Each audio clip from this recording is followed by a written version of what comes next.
Shalom, bien-aimés dans le Seigneur. Shalom, shalom. Soyez les bienvenus dans la chambre de prière. Une chambre dans laquelle nous nous retrouvons chaque soir, du lundi au vendredi, pour pouvoir prier. Une chambre dans laquelle nous nous rencontrons afin de passer des moments merveilleux dans la présence de Dieu. Soyez donc le bienvenu dans la chambre de prière. Je salue tout le monde partout dans le monde. Je salue ceux de l'Afrique, je salue ceux de l'Europe. Je salue aussi ceux de l'Amérique, de l'Asie et pourquoi pas de l'Océanie. Je m'appelle Eddie Kadima.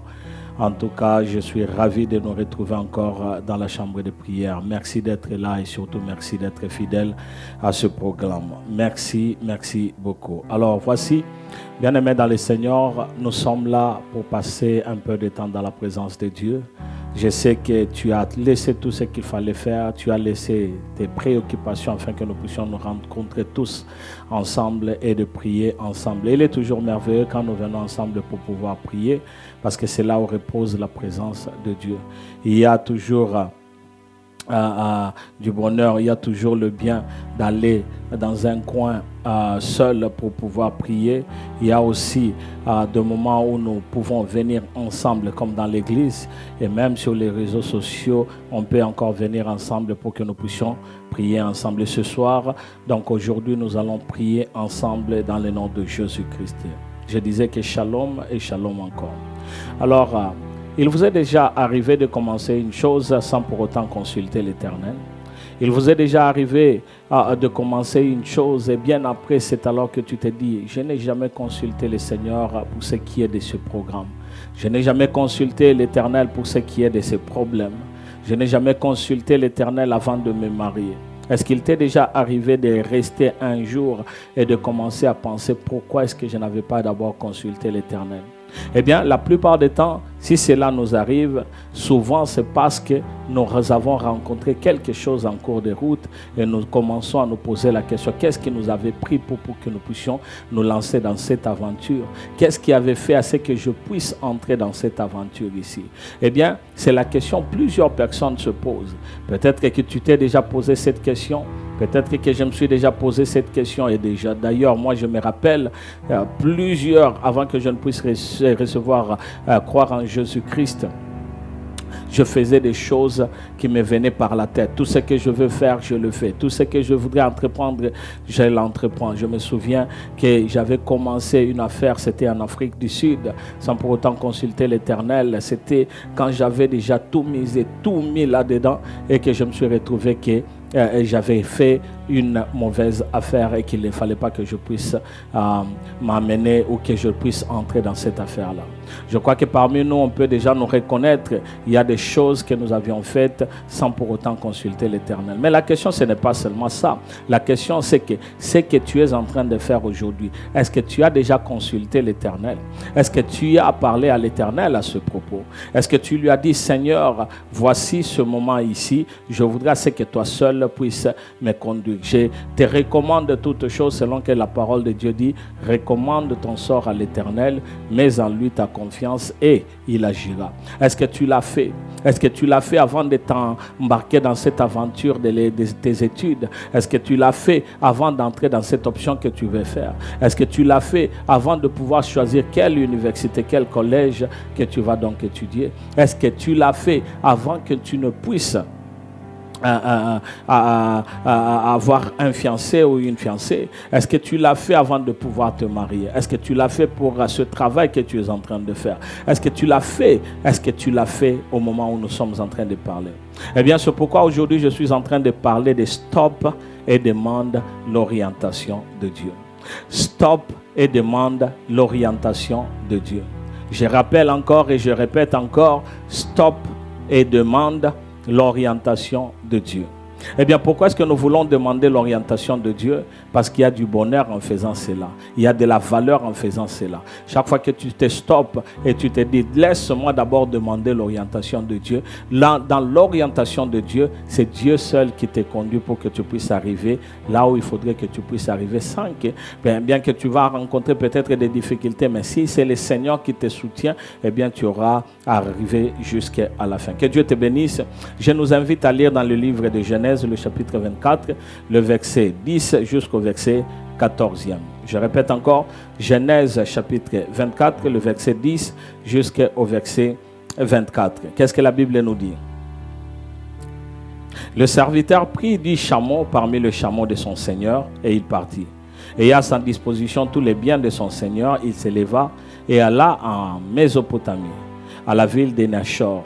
Il fit reposer les chameaux sur leurs genoux hors de la ville, près d'un puits, au temps du soir, au temps où sortent celles qui vont puiser de l'eau. Et il dit, Éternel, Dieu de mon Seigneur Abraham, fais-moi, je te prie, rencontrer aujourd'hui ce que je désire et use de ta bonté envers mon Seigneur Abraham. Voici, je me tiens près de la source d'eau et les filles des gens de la ville vont sortir pour puiser de l'eau. Que les jeunes filles à laquelle je dirai, penche ta cruche, je te prie pour que je boive, et qui répondra, bois et je donnerai aussi à boire à tes chameaux, soit celle que tu as destinée à ton serviteur Isaac. Et par là je connaîtrai que tu uses de bonté envers mon Seigneur.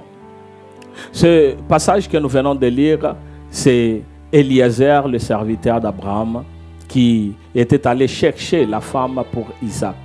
Si nous sommes des lecteurs de la Bible, nous allons déjà comprendre qu'avant que Abraham ne puisse mourir, c'était déjà Sarah qui était morte et Isaac, il fallait qu'Isaac puisse se marier.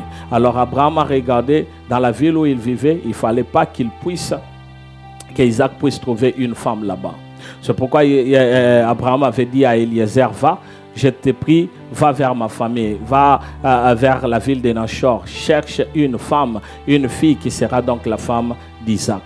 Eh bien, Eliezer est arrivé dans cette ville-là, c'était auprès d'un puits. Arrivé là-bas, il a dit, il y a tellement de jeunes filles ici, il y a tellement beaucoup de personnes. Comment est-ce que je peux donc chercher une fille qui sera donc digne d'être appelée femme d'Isaac? Comment est-ce que je peux le faire? Parce que c'est une mission que j'ai. Bien aimé, quand il a quitté, il n'avait pas demandé l'orientation de Dieu. Quand il a quitté, il n'avait pas demandé que le Seigneur puisse user de sa bonté. Il est arrivé dans cette ville de Nachor. Quand il est arrivé au puits, il a vu que c'était l'heure à laquelle les filles devaient venir pour puiser de l'eau. Alors là, il a stoppé. C'est pourquoi je te dis stop. Bien que tu t'es déjà embarqué dans cette aventure-là, tu as déjà pris 10 chameaux. Tu as déjà pris tout ce qu'il fallait. Tu as déjà fait un pas. Tu es arrivé quelque part comme Eliezer. Eliezer avait 10 chameaux. Il avait déjà tout pris pour aller chercher une femme à Isaac. Mais cependant, quand il est arrivé dans la ville de Nachor, près d'un puits, il stoppe. Il dit, je vais d'abord stopper. Quand il regarde, il se dit, il y a tellement beaucoup de filles, comment est-ce que je vais trouver la fille qu'il faut, la femme qu'il faut à Isaac? Eh bien là, quand il a stoppé, c'est alors qu'il a levé les yeux vers l'Éternel et il a demandé l'orientation de Dieu ou l'orientation divine. Bien aimé, il y a de la valeur en stoppant, en faisant. Quand tu es en train de faire quelque chose dans laquelle tu n'avais pas encore consulté l'Éternel, il y a de la valeur que tu puisses stopper, il y a de la valeur que tu puisses regarder et que tu te dises, eh bien, à partir de ce moment ici, je voudrais d'abord consulter l'Éternel avant que je ne puisse foncer pour aller un peu plus en avant. Eh bien, c'est ce qu'il a fait. Eh bien, qu'est-ce que nous allons tirer comme leçon pour ce passage que nous venons de lire de Genèse, le chapitre 24, le verset 10 jusqu'au verset 14e. Quelle est la leçon que nous pouvons donc tirer? Nous allons déjà voir qu'il a parlé à Abraham, donc Eliezer a parlé à Abraham à propos d'Isaac. Il connaissait là où il allait, parce que Eliezer, quand il a quitté, c'est Abraham qui lui avait dit, tu iras dans la ville de Nachor. Eliezer connaissait où il allait, mais il n'avait aucune idée de ce qui allait se passer là-bas. C'est pourquoi, bien aimé, quand tu commences quelque chose, tu sais exactement dans tes pensées que je voudrais accomplir ceci. Mais pour l'accomplir, pour arriver à l'aboutissement, pour arriver au point où tu voudras voir le résultat, eh bien, tu ne connais pas. Il n'y a qu'un seul qui connaît et c'est notre Dieu.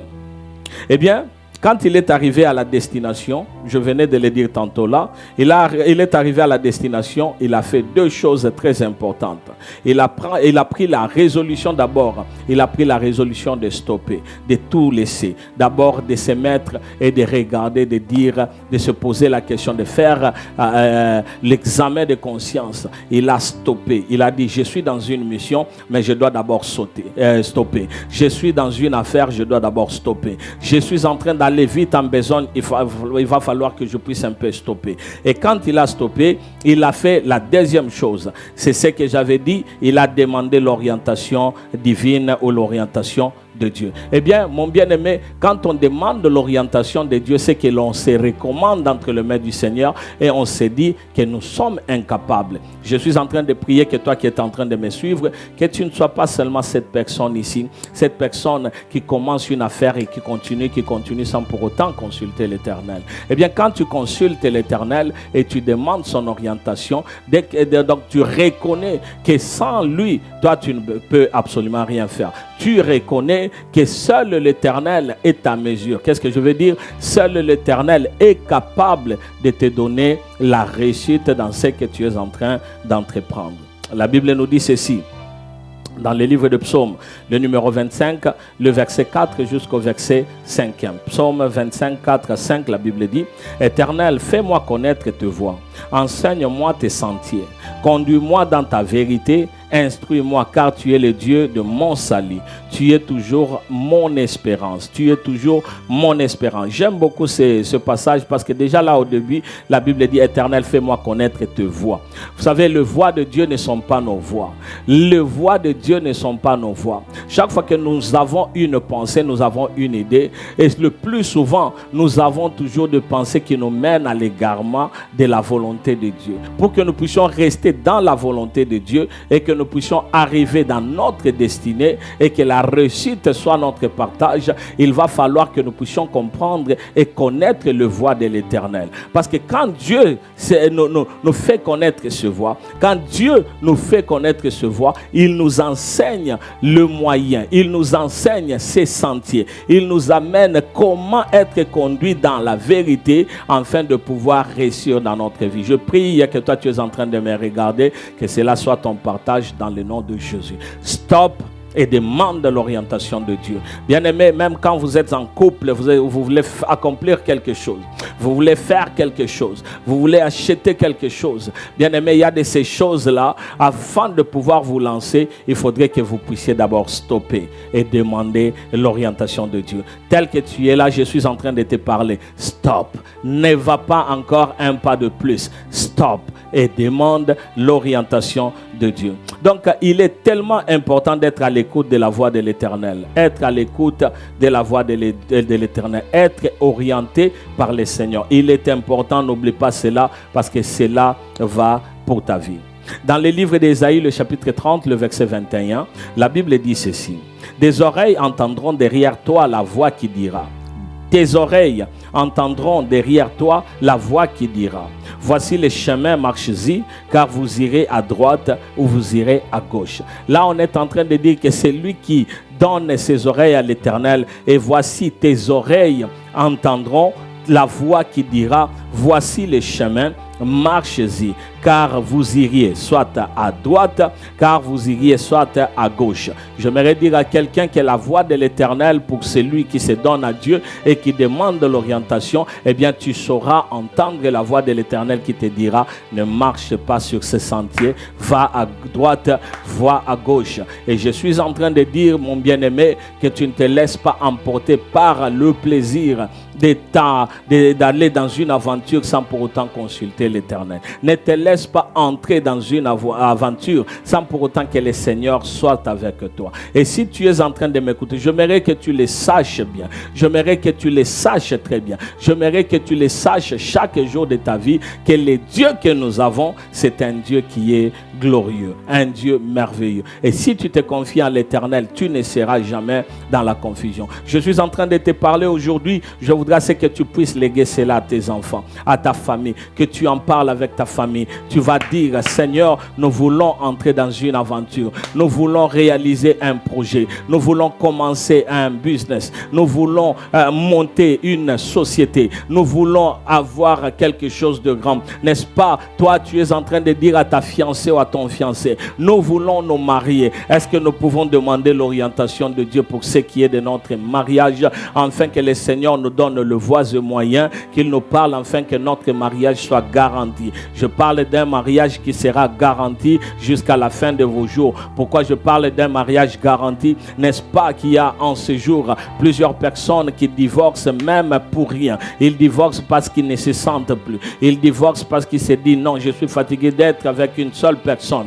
Je voudrais encore une autre personne dans ma vie. Ils se divorcent parce qu'ils se disent non, non, non. Là, c'est toi qui est le problème. Moi, je ne suis pas le problème. Eh bien, mon bien-aimé, j'aimerais te dire stop et demande l'orientation de Dieu. Je disais stop et demande l'orientation de Dieu. C'est pourquoi je voudrais nous inviter dans un moment de prière. Je voudrais nous inviter dans un moment de prière. Et ce moment de prière, je voudrais que cela soit réellement un moment merveilleux pour toi. Un moment où tu auras donc à t'examiner et à te dire, est-ce que je me suis lancé dans cette situation ici sans pour autant consulter l'Éternel? Est-ce que je me suis lancé dans cette situation ici sans pour autant toucher à la main de l'Éternel? Est-ce que je me suis lancé dans cette situation ici sans pour autant voir le Seigneur pour que le Seigneur puisse me conduire? Bien-aimé, tu as ce temps ici et que tu peux prier et tu vas dire, Seigneur, je suis là et je vais à ce que tu puisses m'assister. C'est pourquoi tu vas prier, tu vas te poser d'abord la question et tu vas dire, Seigneur, me voici. Je voudrais, Seigneur Dieu de gloire, que tu commences avec moi. Je reconnais que j'avais fait déjà un pas, mais là, je commence avec toi. C'est pourquoi déjà, tel que je suis en train de dire, tu peux déjà dire merci à l'Éternel pour ce message. Tu dis déjà merci à l'Éternel pour ta vie. Tu dis merci à l'Éternel pour ce que tu as. Est-ce que tu peux prier avec moi ensemble? Nous sommes en train de prier dans le nom de Jésus. Alléluia, alléluia. Élève ta voix, tu dis merci à Dieu. Élève ta voix et tu es en train de dire merci à Dieu. Élève ta voix et tu es en train de glorifier le nom de Jésus. Seigneur, nous venons au-devant de toi. En ce moment, mon Dieu, mon roi, c'est parce que nous te regardons de tes yeux, Seigneur Dieu de gloire. Nous te regardons comme étant notre Père, comme étant notre Dieu. Et nous voulons que toi aussi puisses nous regarder de tes yeux favorables. Car en ce jour, Seigneur, c'est toi qui nous as donné ce moment. C'est toi qui nous as donné ce temps. C'est toi qui as permis que, Seigneur Dieu de gloire, nous puissions être là. C'est pourquoi, Seigneur, nous venons, non pas devant une personne, mais nous venons devant toi, car c'est toi qui es le rocher. C'est toi qui es le Tout-Puissant. C'est toi qui es le véritable. Merci pour le source pour la vie. Merci pour la force. Merci pour le courage. Merci pour nos biens. Merci parce que tu continues toujours à exercer de ta bonté sur nous. Oh mon Dieu, mon roi, combien sont ceux-là qui sont en train de pleurer en ces jours?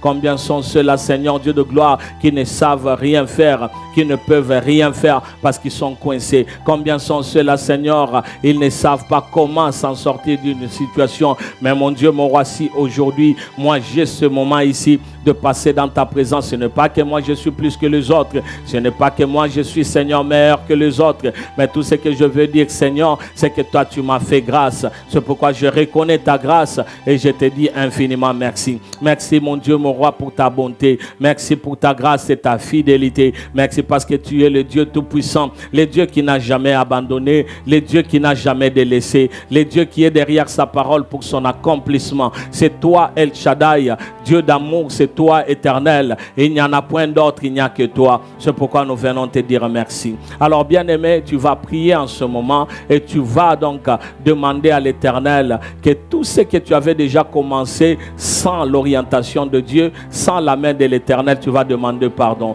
Tu vas dire, Seigneur, mais voici, je te demande pardon car je croyais le faire moi-même. Je croyais être à mesure de réussir moi-même. Je croyais que je pouvais aller de l'avant moi-même. Mais là, je te demande pardon parce que je ne t'avais pas inclus dans mes affaires, je ne t'avais pas inclus dans ma famille, je ne t'avais pas inclus dans mes projets et mes ambitions. Est-ce que seulement tu peux prier en ce moment et tu es en train de dire, Seigneur, je te demande pardon au nom de Jésus-Christ. Alléluia. Seigneur, je te demande pardon du fond de mon cœur. Je te demande pardon. Pourquoi je te demande pardon? Parce que Seigneur Dieu de gloire, c'est toi qui es mon rocher, c'est toi qui es mon Père et c'est toi qui es mon Dieu. Je reconnais, Seigneur, que j'avais commencé cette affaire ici sans pour autant te consulter. J'avais commencé cette affaire ici sans pour autant demander, Seigneur, est-ce que je dois y aller ou je ne peux pas y aller? Est-ce que je dois y aller ou je ne peux pas aller? Car je me souviens un jour, alors que Seigneur Dieu de gloire, David était dans cette ville des Ammonites, Seigneur Dieu de gloire, ta parole dit, eh bien, mon Dieu, mon roi, quand il était allé en guerre et qu'on l'a retourné, il est arrivé dans son village, il a trouvé qu'on avait pris ses femmes, on avait pris ses biens, on avait pris, Seigneur Dieu de gloire, tout ce qu'il avait, ainsi que tous ses serviteurs et ses collaborateurs, on avait pris tout ce qui était à eux. Eh bien, il a pleuré. La Bible le dit clairement qu'il a pleuré, qu'ils ont tous pleuré et qu'ils se sont lamentés, qu'ils sont, Seigneur Dieu de gloire, pleurés, ils ont crié, mais à la fin de cela, voici David s'est levé, il a dit, est-ce que je dois les poursuivre? Est-ce que je les atteindrai? Voici ta parole et ta réponse, Seigneur, puisqu'il t'avait consulté et il n'avait rien fait de lui-même, eh bien tu lui as dit, tu vas les rattraper et tu vas les rattraper et tu les rattraperas, tu vas les retrouver et tu vas récupérer tout ce qui est à toi. Seigneur Dieu de gloire, c'est parce que David t'avait consulté, raison pour laquelle il est allé, il a rattrapé, il a gagné la bataille et il a repris tout ce qui était à lui, parce qu'il t'avait consulté. C'est pourquoi aujourd'hui, Seigneur, nous aussi nous te demandons infiniment pardon pour tout ce que nous avions commencé. Oui, dans cette affaire, Seigneur Dieu de gloire, nous ne t'avions pas appelé pour que tu sois au centre.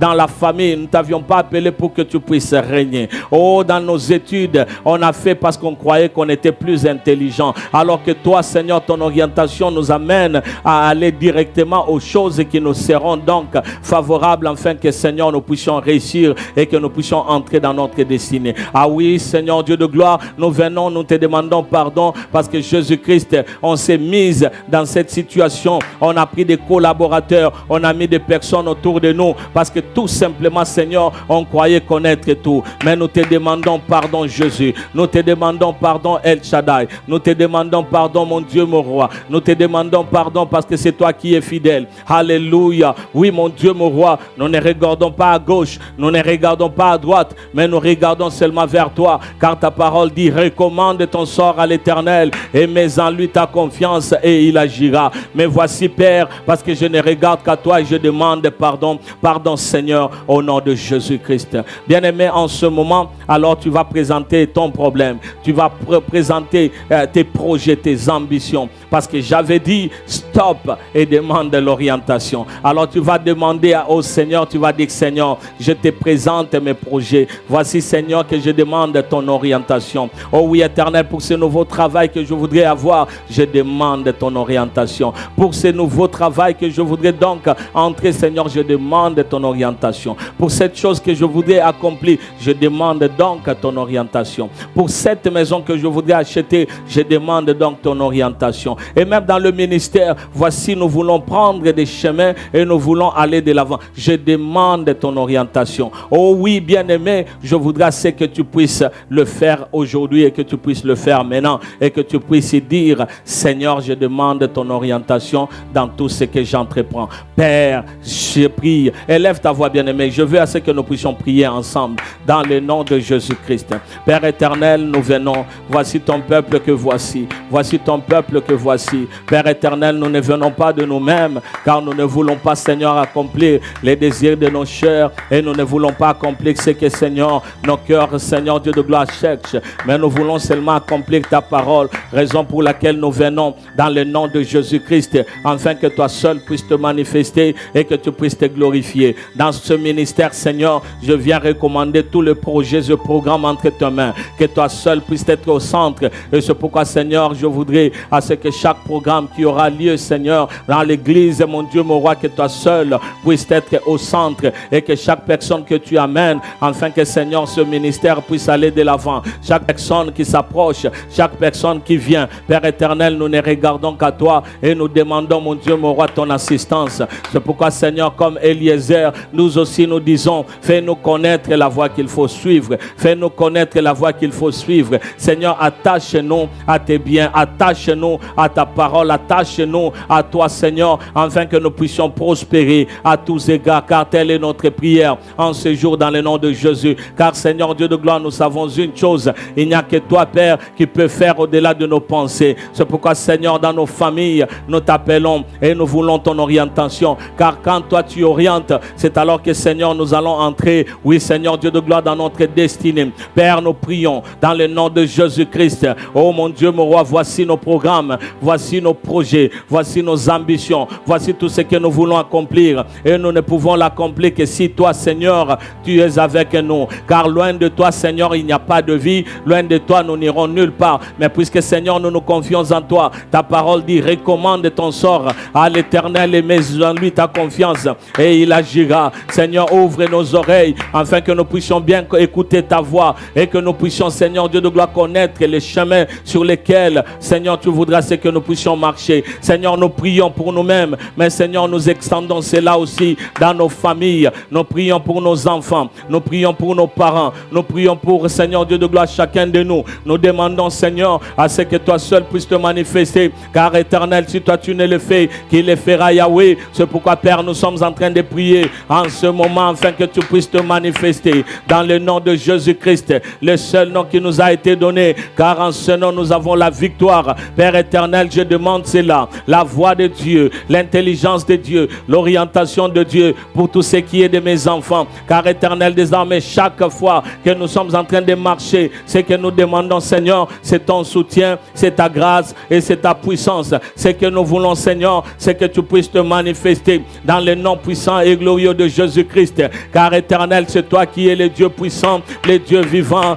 le Dieu magnifique, le Dieu glorieux. Père éternel, nous sommes à toi et nous sommes, Seigneur Dieu de gloire, entre tes mains. C'est pourquoi, Seigneur Dieu de gloire, nous voulons ce que tu puisses te manifester. Touche nos familles, touche nos conjoints et nos conjointes, touche chacun de nous. Père éternel, nous voulons ton intelligence, nous voulons ta sagesse, nous voulons ta grâce, nous voulons ta main, Seigneur, afin que la réussite soit notre partage. Nous demandons ton orientation. Parle-nous, Seigneur, que ce soit dans nos rêves, que ce soit, Seigneur, par la voix audible, que ce soit, Seigneur, par tout ce que toi tu voudras, mais Seigneur, que nous puissions seulement rester entre tes mains, afin que nous puissions exceller et que nous puissions aller de l'avant. Nous savons que cela n'est que possible avec toi, Chaman. C'est pourquoi nous n'avons rien à craindre, car Christ en nous, c'est l'espérance de la gloire, car Jésus-Christ en nous, c'est l'espérance de la gloire. Ainsi nous te bénissons, Père, au nom de Jésus. Oh bien-aimé, tu vas profiter de cette occasion ici et tu vas demander l'intelligence de Dieu. Tu vas dire, Seigneur, je te demande ton intelligence.